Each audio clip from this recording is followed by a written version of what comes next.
Welcome to our channel. ఎక్కడికి వెళ్తున్నామని చూస్తున్నారా? మూవీకి వెళ్తున్నామండి. ఏ మూవీ ఆల్రెడీ గెస్ట్ చేసి ఉంటారు. ఈ మధ్యన అయితే వచ్చింది కదా పెద్ద మూవీకి అయితే వెళ్తున్నామండి. మేము ఉండే దగ్గర నుంచి ఇంకా బరంపురం వెళ్ళాలన్నమాట. మూవీకి హాఫ్ అన్ అవర్ జర్నీ పడుద్ది అనమాట. ఇంకా లోన్కి అయితే థియేటర్లో తీసుకొస్తారు. క్వార్టర్లో లోన్ ఉన్నది అయితే డిఫెన్స్లో అయితే వేస్తారు, కానీ చాలా రోజులు అయిన తర్వాత వేస్తారనమాట. అది కూడా హిందీలో వేస్తారు. ఇంకా మేమైతే సినిమా థియేటర్కి అయితే వచ్చేసామండి. థియేటర్ 4th ఫ్లోర్లో ఉంది. మా వాళ్ళు అయితే బండి అయితే పార్క్ చేయడానికి వెళ్ళారు. మేమైతే కింద నిల్చున్నాం అనమాట. ఇంకా లాన్కి అయితే వెళ్ళిపోయామండి. సినిమా థియేటర్కి వెళ్ళిపోయి ఇంక సినిమా స్టార్ట్ అవుతుంది అయితే ఇస్తున్నారు. ఇంకా రామ్ చరణ్ ఫ్యాన్స్ అయితే ఇంకా గొడవ చేసి ఇంకా విజువల్స్ వేసేస్తున్నారు అనమాట. స్టార్టింగే ఇంకా ఫ్లాష్ బ్యాక్తో స్టార్ట్ అయ్యింది మూవీ అయితే మాత్రం.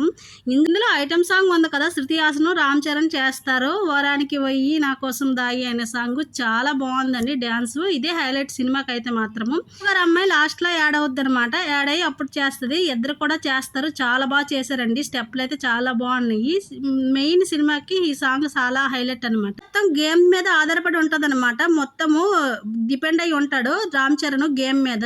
ఇంకా వాళ్ళ ఊరికి అయితే గుర్తింపు ఉండదు అనమాట. కొండ కింద ఊరు ఉంటది, గుర్తింపు ఉండదు. ఊరికి ఎలా గుర్తింపు తేవాలనేసి ఆట మీద డిపెండ్ అయ్యి ఇంకా ఎక్కడ వరకు వెళ్ళాలంటే అక్కడ వరకు వెళ్తాడనమాట. ఇంకా నేషనల్ వరకే వెళ్తాడనమాట.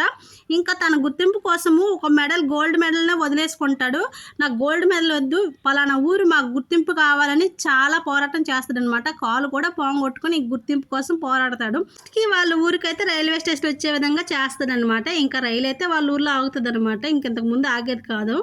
ఇంకా ఇదేనండి మూవీ. మళ్ళీ పుట్టేస్తామేంటి చెప్పి చాలా బాగా డైలాగ్స్ ఉన్నాయండి. ఒక రామ్ చరణ్ అయితే ఒక డైలాగ్ చెప్పాడు. ఏంటంటే దేశం మొత్తం రెండు సందర్భాల్లో నిల్చుంటాయి అనమాట. ఒకవైపు ఒకటి యుద్ధం జరిగినప్పుడు, రెండోది ఆట ఆడినప్పుడు అనమాట. ఏ స్వార్థం లేకుండా మనం గెలవాలని ఈ 2 సందర్భాలనే మనుషులు కోరుకుంటారు. దేశం మొత్తం కోరుకుంటుంది అనమాట. తర్వాత ఎవడి బాధ ఆడదేనమాట. ఓకే ఫ్రెండ్స్, నచ్చితే లైక్ చేయండి, షేర్ చేయండి, సబ్స్క్రైబ్ చేయండి. Bye bye. Thank you for watching. Like, share, subscribe.